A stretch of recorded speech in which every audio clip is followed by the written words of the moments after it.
So being born again, let's look into that. What does that actually mean? All the spiritual traditions celebrate it in different ways. In the Vedantic traditions, yoga traditions, you're given a spiritual name by a lot of gurus, Also, the similar thing in the Buddhist traditions. I think in the Christian traditions as well, where we have that understanding that there's a kind of letting go of the old self, the old you, and then the idea of becoming something else.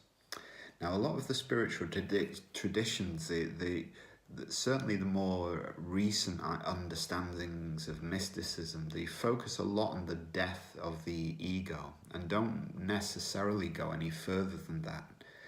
But actually, if we look at something like the mystical Christian tradition, they also have this word of being born again of the light, as in the death of the artificial self, the seeing through of it, the letting go of it, is a part of the path. But then second to that is this almost being born from something else. Once we become, we experience that death of the ego. And so really what I believe this is pointing to is firstly seeing the illusion of our mind, seeing that who we think we are is just a bunch of conditioning, thoughts, emotions that have kind of been installed like a software program inside of us that's running. And that kind of dictates how we see life, ourselves, and how we see each other. And therefore the experience that we live on a day-to-day basis.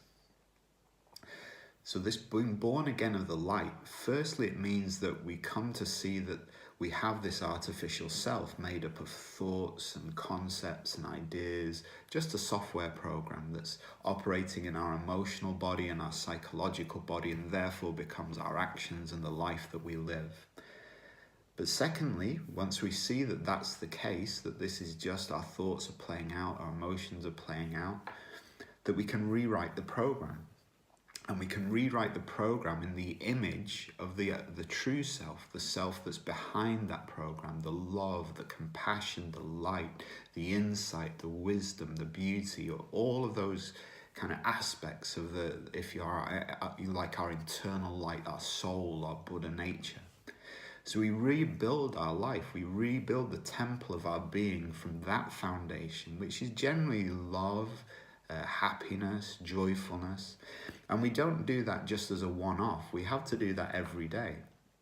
And we can see that we can get lost back into our old belief systems, our preconditioned consciousness, or level of consciousness. And when we do, the very simple way of discovering that is we're suffering again. We're unhappy, we're confused, we're lost. So today you can learn, even if you haven't seen through the illusion of self, you can still learn to start to program a new program. How do you want to feel today? How do you want to see the world?